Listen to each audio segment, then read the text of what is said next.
That title does not lie. Seriously, straight up, this series is Yuri freaking Bears. Like, oh my god. So, here's the thing. This episode of Yuri Kuma, for the most part, let's just be real here. I'm just going to be down to earth and real with all of you. This series, man, like, what the fuck did I just watch? Now, don't get me wrong, before I actually go further, this is a good episode. I enjoyed the episode. I had a lot of fun watching this episode, so I just want to do that quick disclaimer. So, anyways, this episode of Yuri Kuma, I mean, I understand slightly what is going on, but it's just so out there, like, oh my god. I mean, I've seen a lot of weird shit when it comes to anime, but this is some pretty weird shit. Like, I mean, I'm trying to grasp what really is the full concept here. I mean, there's something going on with this wall of severance. I know for a fact that's exactly what's going on here, and something along the lines of the invisible storm, and pretty much finding out, like, someone's different from the invisible person to someone that's trying to find and fight for their love. Pretty much like that. And there's a massive difference here. But I'm still trying to grasp, what is this? Like, I mean, there's times in this episode, or this series already in these past 2 episodes, where we have Yuri Bears. I mean, the title doesn't lie, seriously. The straight-up title tells us what to expect, and I can't believe the title was so literal. Like, I didn't expect the title to be that fucking literal. I mean, it's not bad, but, like, holy shit. And the thing is, okay, with this, there's just so many scenes that I feel like there is more meaning behind it. Like, when I see some of these Yuri scenes, like that scene with the main female character, Kuroha, I think that's her name.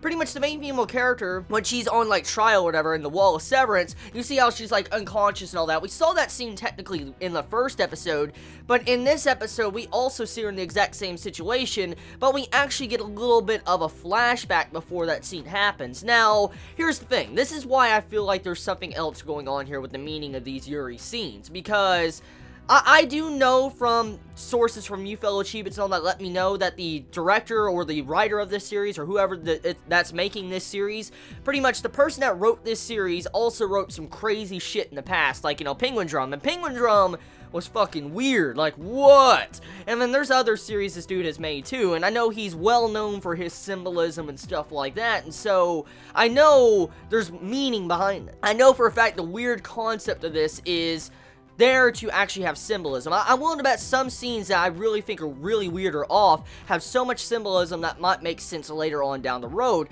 But before I get into that, pretty much at first glance, if I was just diving into the series, I would be like, what the fuck am I watching? Like, that is the first reaction I get from these past 2 episodes. Like, what am I watching? I mean, like I said, it's not bad. It is not bad whatsoever. The symbolism is there. I see some symbolism. I see some slow build-up with some stuff going on. But just the weirdness is out there. Like, anyone that can't handle the weirdness will definitely drop this. This show is definitely not for everyone. Just straight up, being real here, this series most likely is going to become the hidden gem of this season. If you know about the director or the writer or whoever's actual previous works, Penguin Drum and stuff like that, most likely you're going to stick with this series. But if this is your first time jumping into one of these type of series, you most likely might drop it. I mean, I haven't seen the previous works of whoever wrote this series. I haven't, I'll be honest. But I like the appeal of it. I really like the appeal of this series because I can tell this has a really good story to tell. It does. I can see it. But I'm just trying to grasp at the real concept. What is the goal here? What is the reason for these bears being like they are?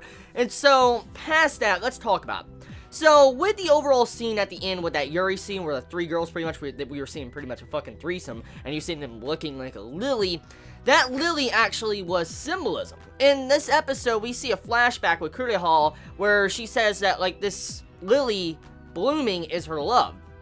And in the Wall Severance type trial thing, you see this lily bloom where she's at, and you see the bears licking it, and that actually represents the bears wanting to eat someone that really has a lot of love and has the will to survive, pretty much. And that's pretty much what the ending hits at. So, the ending of the episode pretty much states that the bears, they really love to eat people that have, like, a struggle, like, they are willing to struggle for their love and stuff like that, and that's pretty much what the ending means, and what this entirety of this episode meant, like, why the bears are really infatuated with Kurtaha, because they want to let her love grow, before they can eat her, like that bear, for instance, that shocking revelation at the end of this episode with the bear.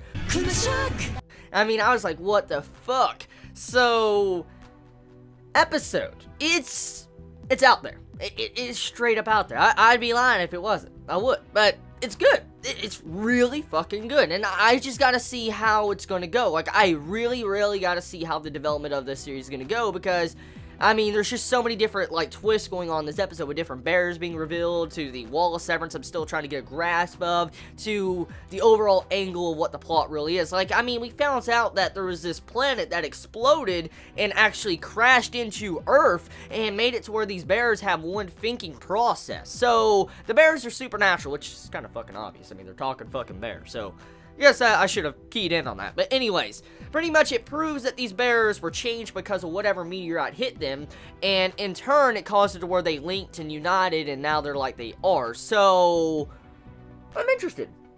I'm really interested to see where this series is going to go. I have to say one thing, though, before I end this review. This is by far, I think, one of the hardest series I have actually ever reviewed. Let me explain.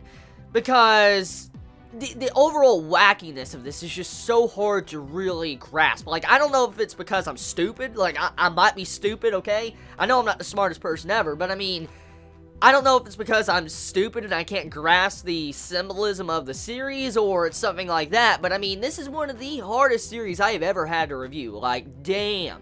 I mean, I know there's some hard series out there I've had to review, like Hunter x Hunter and Berserk and stuff. I actually have to dive in and think about the different things, but this is just very, very out there, outlandish, and to think about what the real meaning behind some of these scenes are, it's something else. And so, we'll have to see. It definitely has a story to tell, so tell me your thoughts in the comments below. I love you all so much. You have a wonderful day or night wherever you live. Please be safe. Chibi out.